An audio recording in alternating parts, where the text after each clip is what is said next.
Welcome to the review of Pools of Darkness. It is the final saga in the Advanced Dungeons & Dragons Forgotten Realms Gold Box series. It was published by Strategic Simulations, or better known as SSI, and released in 1991.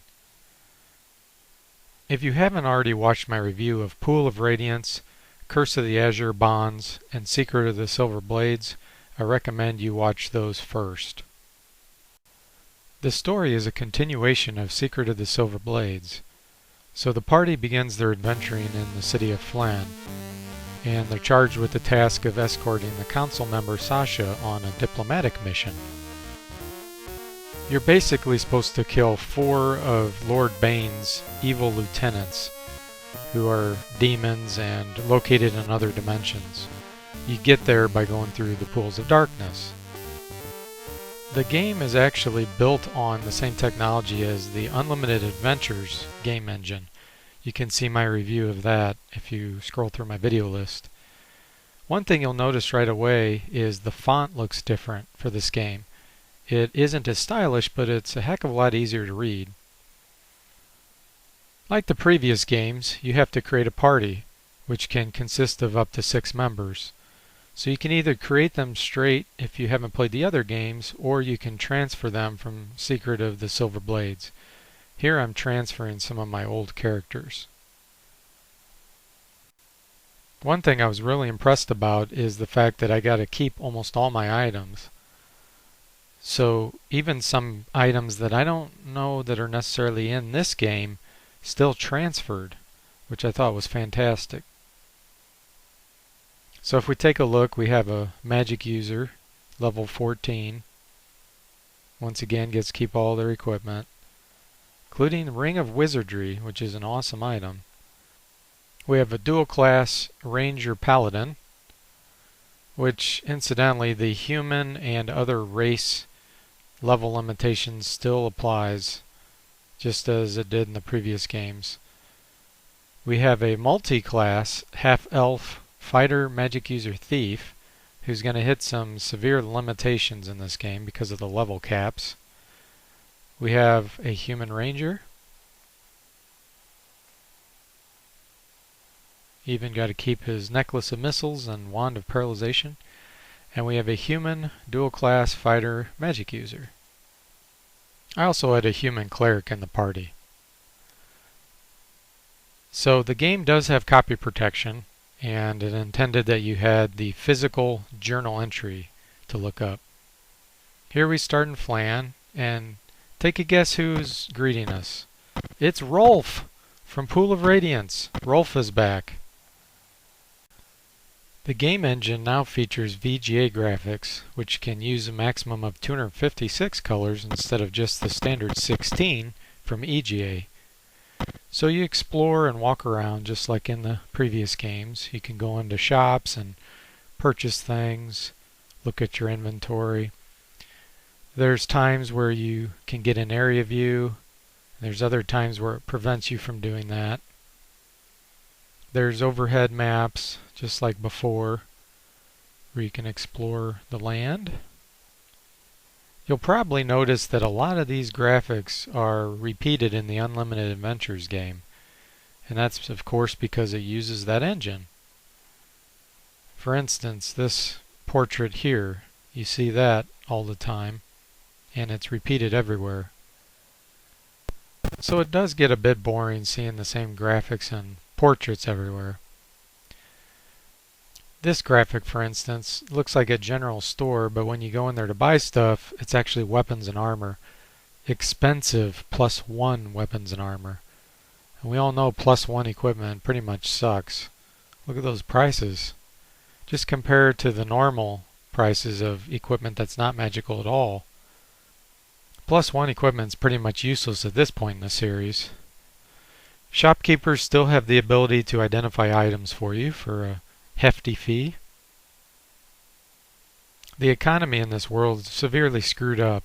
Elfin Chain for 25 platinum.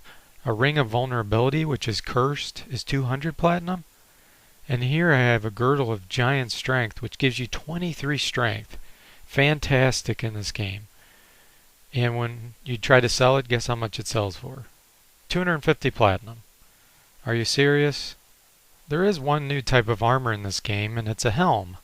You can find a Helm +1 and it'll actually reduce your armor class by an extra 1. There's some funny things like trying to sell something worthless. The shopkeeper says, "I'll give it to one of my sons." And I found a bug, which exists in some of the other games as well, with joining and splitting of projectiles. Sometimes if there's only one, it'll be worth a certain amount. If you have two of the same thing, it'll say it's worthless.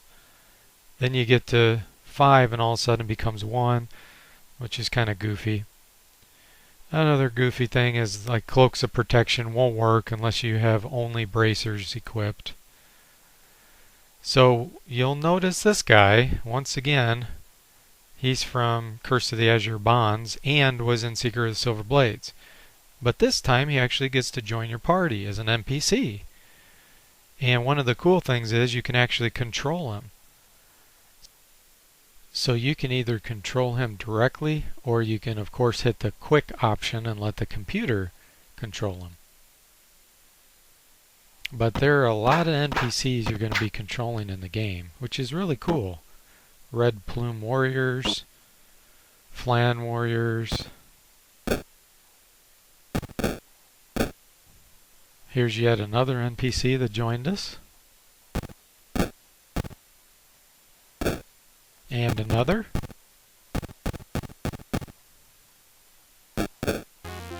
Some of the backdrops are really cool. This one's animated, as you can see the water flowing into the city.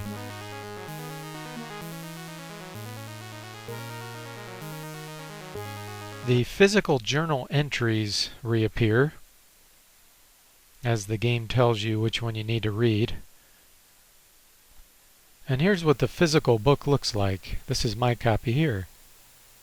For all you millennials out there that have never seen a physical medium attached to a game, ordering the party works the same as before, where you do it in camp. And it also works the same way with memorizing spells and spell casting. This game actually goes up to 9th level mage spells. So there's 2 additional levels that I'm going to talk about later. There's safe places to rest, like in previous games, so you don't get encountered when you're trying to rest. The thief can still pick locks, and it's quite a bit more useful in this game than some of the previous ones I've seen. You can gain experience for doing what I call mini quests. Here, for helping this cleric, we gain experience, the whole party. And training works the same way. You have to normally pay once you have enough experience. It does show in purple when you're ready to advance, which is nice. Once my magic user reached level 18, he was able to cast 9th level spells.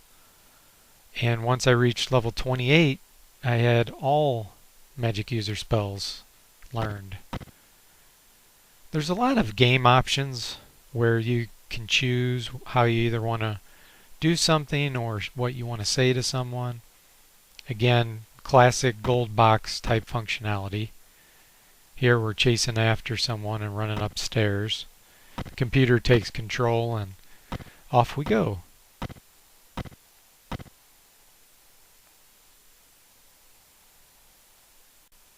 Most of the people that play this game will probably use the clue book, so it kind of takes the fun away from all the options. Battles work the same as before, where it's turn-based and you just fight one or more enemies. In this case, they seem to surprise us and they're going first.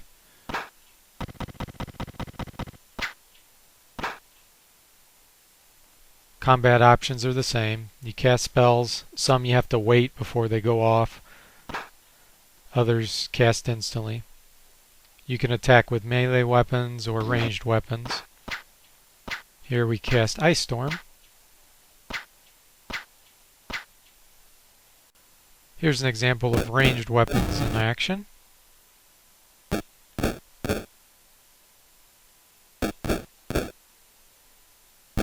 Now here's what the sound sounds like with Sound Blaster. It's really annoying.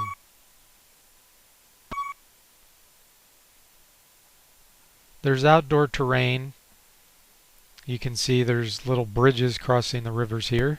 So there is a tactical element, although it's quite limited. Rangers get their bonus damage against giants. Rangers are very useful in this game. There's also a longsword versus giants, by the way, which does extra damage. Clerics still have the ability to turn undead, which can either destroy an undead creature outright or cause them to flee. Now that your clerics are higher level, it works quite well. Here we turn all of these specters, and you get 0 experience because they all fled. A cleric spells back, Blade Barrier, very useful in the game. Not only does it do initial damage, but it also does damage each round as the enemy remains inside. The slow spell, of course, is back. Causes half the movement and half the attacks by the enemies. The Druid Spells are back as well, although they're quite useless at this point in the series. Here's Fairy Fire, which highlights the enemies and affects Thaco of the attackers. There's some useless spells like Feeble Mind, which you can cast on a mage and then they're not able to cast a spell.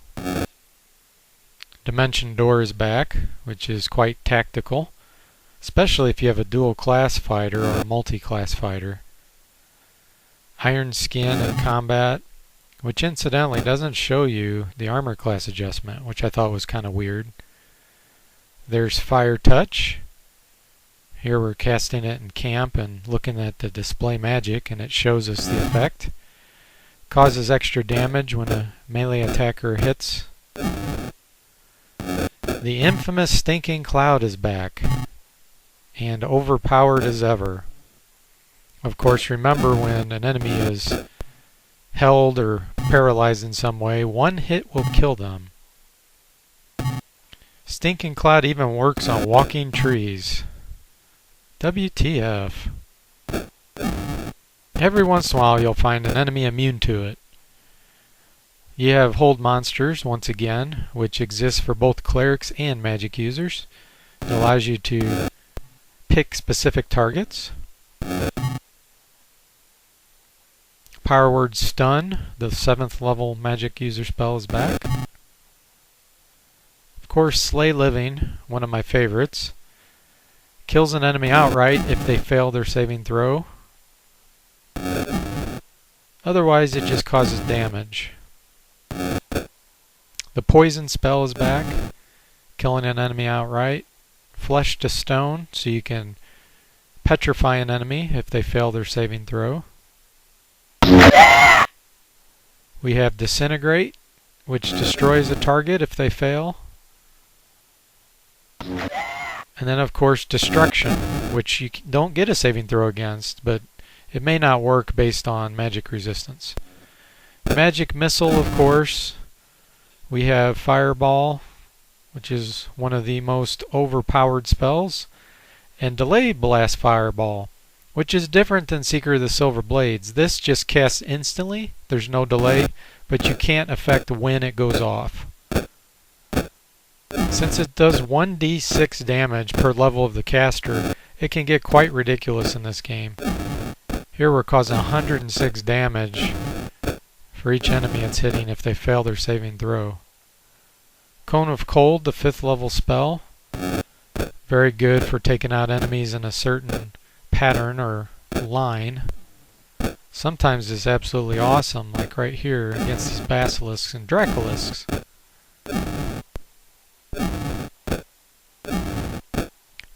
The 6th level cleric spell called Harm is back, which does an extreme amount of damage. All but 1 to 4 hit points is lost. The counter to that, Heal, is of course a level 6 cleric spell. It heals all but 1 to 4 hit points. You can cast it in combat or in camp. We have Energy Drain, the level 7 cleric spell. Not too useful, but it's fun to play around with. It drains an enemy down to a level lower. If you drain an enemy down far enough, they'll actually die from energy drains. The counter to Energy Drain is Restoration, which gives you back the level. And if you cast it twice, you'll actually get the experience back on that last level as well. The Death spell, which is almost entirely useless at this point in the series because the monsters are too strong. I finally found some enemies it works on, but you might as well just cast Fireball by that point. The Charm spells are back, which are one of my favorite because they're just fun to watch the AI of the computer attack each other.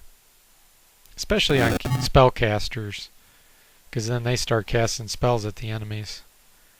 Or charming basilisks with all their special abilities. If you do get charmed, one of your characters, you can cast Charm to undo it, which is quite interesting. There's a Mass Charm spell now, which is level 8, which hits everything in an area. And it can even work on things that I thought were immune to charm, like drow elves. A new spell called Power Word Blind instantly blinds a target, no delay. There's Mind Blank, which is actually a protective spell, which I accidentally cast on an enemy. There's 3rd level Druid Spells. Hold Animal and Protection from Fire are a little interesting. Otto's Irresistible Dance. This is an interesting one. If you cast it on an enemy, they will lose all saving throws after they begin dancing. So any death type spell such as Poison will work instantly. Or any type of hold spell such as Stinking Cloud. Then you could kill them with 1 hit. There's a Power Word Kill spell which instantly kills a target, but only if their hit points are below a certain level. So it's pretty lame overall. Now, my favorite spell of the game, Monster Summoning. Every time I cast it, I would get Great Basilisks to come in, which are awesome additions. They can stone targets and they can poison them. Just watch these things go.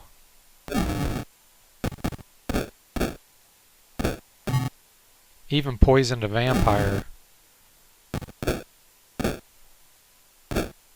They do pretty good damage too, even if they fail to petrify or poison something.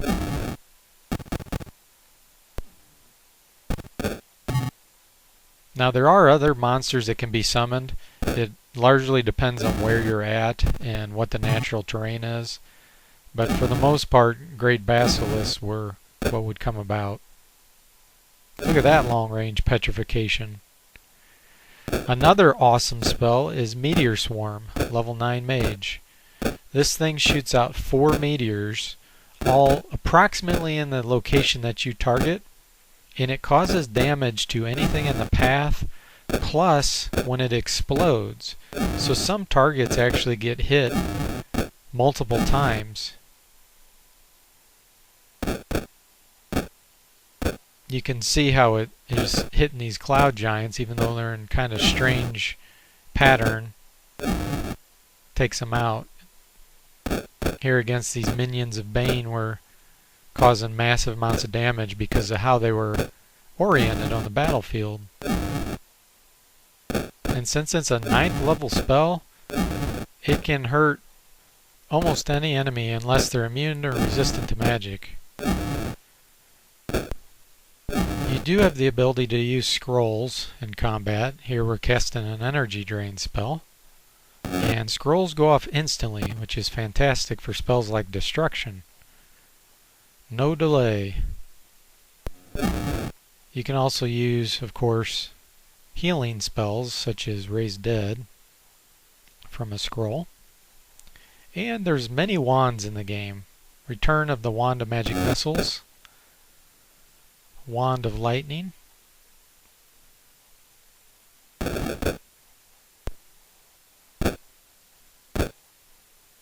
fighters have the ability to even use what's called Necklace of Missiles.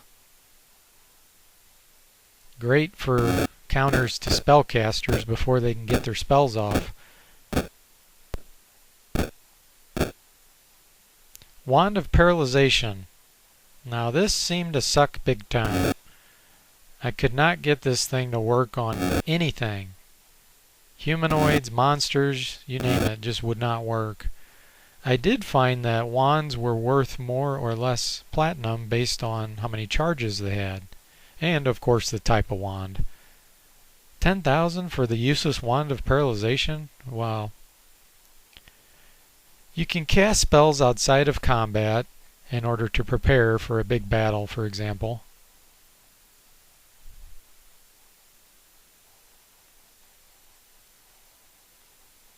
Here, for example, we're casting a new level 8 spell called Mass Invisibility. And if you look at the display under Magic,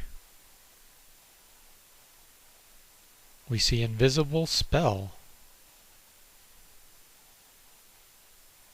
If you have magical equipment equipped as well, like the Vorpal Sword, you can see it says Giant Slaying Sword. There's return of many monsters from the previous games like Purple Worms, Displacer Beasts, Umber Hulks, which have their confusing stare and cause your party members to become confused. Medusa, who gaze at you, turn you to stone. The Bidomonders are back, who can paralyze you when they attack you. Here I was trying to get poisoned by these spiders so that I could be killed and restart the game. And at this point your party members are just so powerful, I couldn't get poisoned. The fighters especially have really high poison resistance. My mage I was finally able to get killed. There's white, blue, and red dragons, and green for that matter. And I found it quite interesting that they were casting spells more often than using their breath. The breath causes so much more damage. Like, look at that.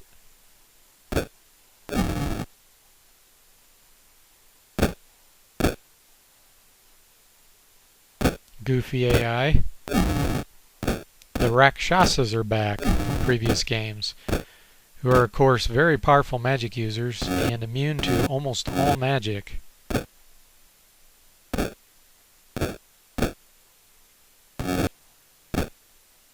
Not even Otto's Irresistible Dance works on them. I did find that Fire Touch does though, so it's not considered magic. There's Pyro Snakes and Salamanders. Dragons, of course, are back, who terrify you as soon as you go into battle.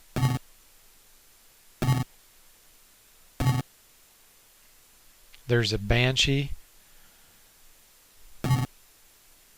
who can terrify you, and they're immune to magic, or at least some of the time. So they must have pretty good magic resistance.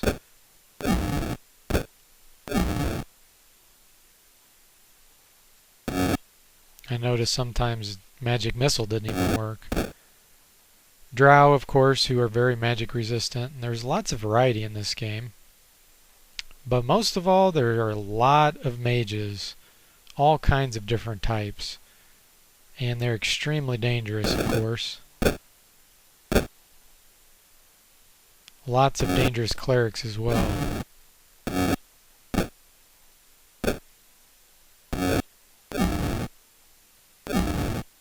There's also dangerous basilisks and dracolisks. Turn you to stone and breathe on you. We have regular iron golems again. They're completely immune to all magic except for lightning bolt. Lightning bolt just slows them down. Here's a large iron golem, just a bigger version of the regular iron golems.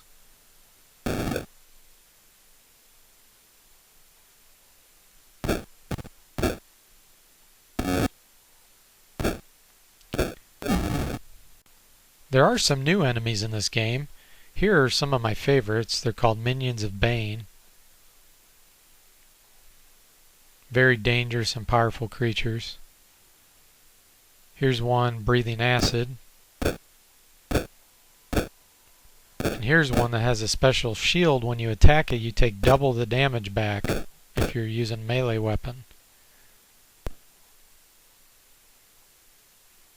The best way, of course, is ranged weapons and spells. Some are immune to fire.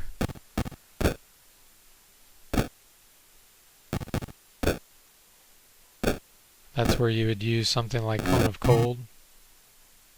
Slow spells seem to work on them pretty well. They're even immune to Stinking Cloud. That's when you know they're strong.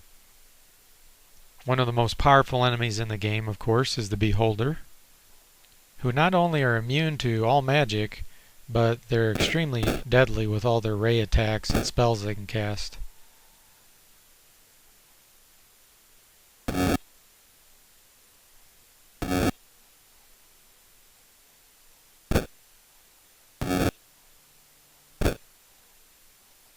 They're even immune to Meteor Swarm.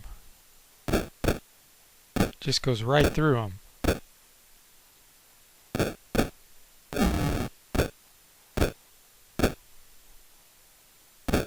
Not really sure how that's possible, but darn.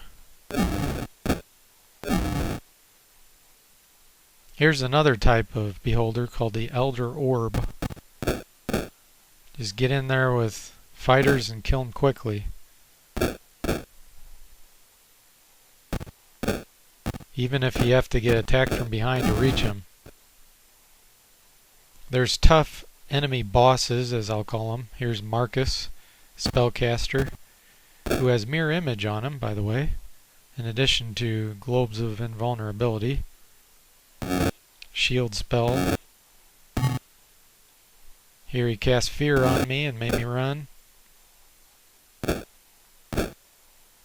He was affected by Cone of Cold.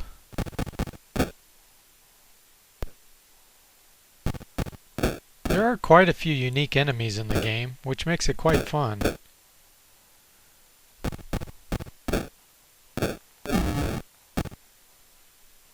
You have blessed bolts that you can use with a crossbow to kill those Rakshasas too.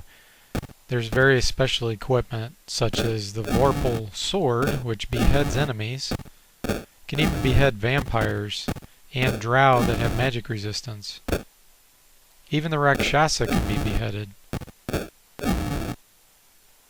Enemies can gaze, and if you have special silver shields, you can reflect them back. One of the downfalls of this game is you get too much equipment, and a lot of it's just kind of junk. It's repeat stuff that you don't really need, and the amount of experience you get for finding treasure is way out of balance. You get more experience for finding treasure than you do from fighting enemies. You spend a lot of time hauling junk to the stores and identifying it. Come to find out you don't need it. And detect magic doesn't help you much because almost everything's magical now. It'll be +2, +3 equipment, and at this point you just don't need that kind of stuff. There are some hazards besides just straight battle. For example, here we're walking and the cold is biting and causing some damage. I found some spinners in some areas that move you around, but if you're on the area view you can see what direction you're pointing, which is kind of goofy. There's teleports that'll move you somewhere else, but once again, if you have area view, you're immune to that. 11,977 experience for finding money and treasure. Yeah, the economy's just really screwed up. There's a little bit of stealth and hiding in the game, but not very useful, and not because of being thief. Here we're just trying to avoid these odiogs by going in and out of these columns. Here we decide to just wait and see what happens with this battle and have these mages fight each other.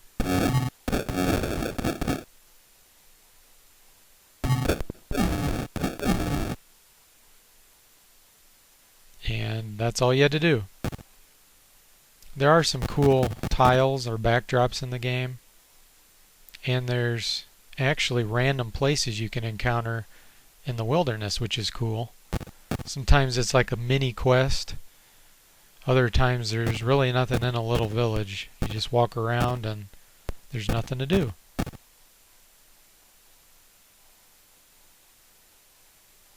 This one couldn't have been too random because there was a journal entry record I had to read for this. I haven't talked much about the sound. The music is adequate. Here's ad-lib, which I like the ad-lib sound better than the sound blaster, believe it or not, because the sound blaster is just kind of annoying, the sound effects. The ad-lib sound effects are much less sophisticated, but just seem more appropriate for an older game.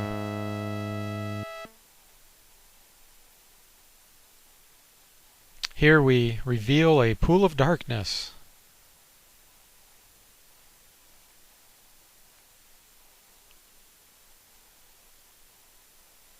And when we leave the realm we were at, land back on solid ground, and we encounter Elminster. If you play this game, you won't know whether you want to love him or hate him. And if you've played this, you know what I'm talking about. He can do anything. He can cure or heal any kind of disease. He can even restore your levels. He has a special repair command that just makes the party completely whole.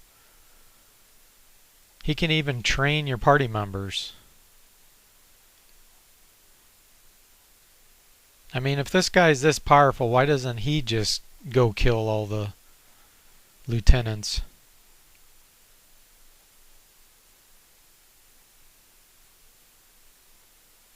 You can actually even store items and money with them and deposit it.